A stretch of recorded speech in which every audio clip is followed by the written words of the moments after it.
Salve, galera do Cursinho da Poli, tudo bem? Aqui quem fala é o professor Luciano de Geografia. E galera, eu tô aqui para comentar essa prova de Geografia da segunda fase da FUVEST. Uma prova bastante interessante e que, pelo que eu pude observar, ela acompanhou uma tendência do ano passado, do ano anterior, onde alguns assuntos eles se repetiram de alguma maneira, só que de formas diferentes. Então, eu queria destacar que eu achei uma prova bem elaborada, na minha opinião, né? Com questões relativamente trabalhosas, né? Mas com alguns aspectos centrais.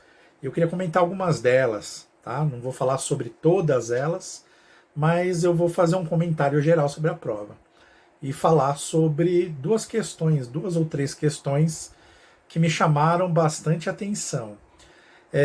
Um fator essencial que me chamou a atenção foi essa repetição de alguns temas do ano passado, falando sobre a geopolítica chinesa e estratégias de inserção chinesa no âmbito da economia mundial.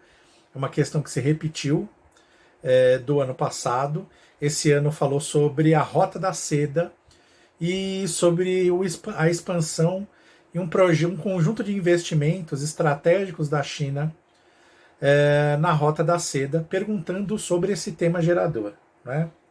Uma outra questão bastante interessante no âmbito geral, depois a gente entra nos detalhes, foi uma questão que versou sobre os aspectos de paisagens naturais, né? E aí envolveu um conjunto de conhecimentos mais aprofundado, um pouco trabalhosa essa questão, porque ela envolvia a questão ambiental, envolvia questões relativas aí à expansão do agronegócio, né, enfim, de madeireiras, a expansão da fronteira agropecuária, uma questão relativa também a entender o processo de preservação dessa zona de contato entre o Cerrado e a Amazônia, zona essa de contato, que trouxe o conceito de ecótono, né, que é uma zona de contato entre dois ecossistemas terrestres, ou dois biomas. Né. Nessa questão ainda, em outras alternativas, ela perguntava e pedia para o candidato discorrer, uma questão de nível de dificuldade médio para elevado, sobre, além das questões ambientais envolvidas ali, da preservação, pedia também aspectos contemporâneos, para falar sobre a preservação atual. De alguma maneira, pedia para o candidato se posicionar nesse aspecto, não se posicionar, mas ter uma visão crítica sobre essa área de contato, chamando atenção para alguns projetos de controle territorial, sobretudo da Amazônia, onde ela fazia uma alusão ao projeto Radam Brasil, né, um projeto de estudo que envolveu a Amazônia brasileira, né, na década de 70, e posteriormente ele pergunta esse ano, 85, falando do projeto Calha Norte. Né, e ainda essa questão ela perguntava uma condição técnica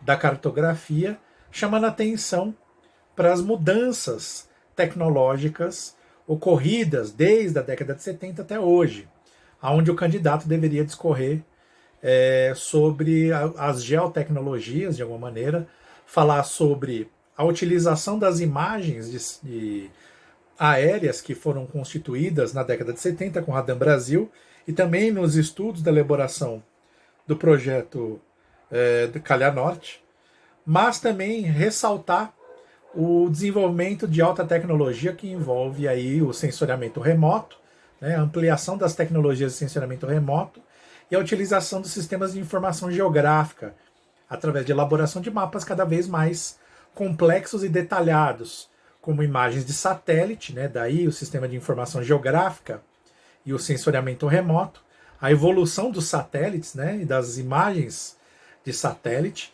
assim como o candidato poderia discorrer também sobre a utilização de drones, né, que são aqueles veículos voadores não tripulados. Eles também são muito utilizados no processo de cartografia, georreferenciamento, que a gente chama, né, que é dar referência territorial a determinadas áreas utilizando imagens aéreas, imagens de satélite e imagens de drone. Isso é cada vez mais utilizado nos sistemas de geoprocessamento e georreferenciamento. Então, é uma questão bastante interessante.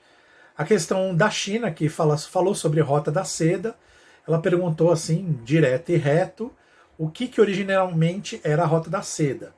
E aí o candidato deveria discorrer que era uma área importante estrategicamente, era um corredor de acesso entre a Europa e a Ásia, basicamente na Ásia Central, e que desde basicamente o pré-capitalismo, ou essa passagem do feudalismo para o capitalismo, se tornou uma importante rota de passagem e de interesse comercial de povos europeus em busca do Extremo Oriente. E, sobretudo no capitalismo comercial, quando a busca das especiarias e de matérias-primas com uma alta demanda no mercado europeu, por exemplo, como canela, como cravo, como pimenta, tinham na rota, e a própria seda, tinham na Rota da Seda o seu principal amparo. Então, uma região estratégica. Nessa mesma questão, ela falava sobre o nível de investimentos chineses nessa região que envolve, né, o financiamento de infraestruturas territoriais. E, basicamente, uma das perguntas era por que a China, qual o principal interesse da China nessa área? E aí o candidato preparado deveria responder que é o interesse do crescimento econômico chinês, ou seja, alçar a China a um patamar de grande potência econômica mundial através deste corredor estratégico. Tá? Ao mesmo tempo, ela perguntava, numa das alternativas, quais seriam os impactos econômicos negativos e impactos sociais positivos, escolhendo algumas áreas. Uma das áreas possíveis a ser escolhida era no Paquistão, ali na região, próximo a Caxemira, não é? Onde o nível de investimentos era extremamente caro, então seria muito custoso para a China, para o Estado chinês, em torno de 54 bilhões de dólares no projeto, estava ali na relação, no quadro referido, mas também um impacto positivo poderia ser ampliar as condições e a integração daquela região com o resto do mundo, diminuindo de alguma maneira os conflitos regionais entre Paquistão e Índia e projetando a China como uma potência dominante, como um apaziguador naquela área, lembrando que a parte nordeste da Caxemira corresponde ao território chinês.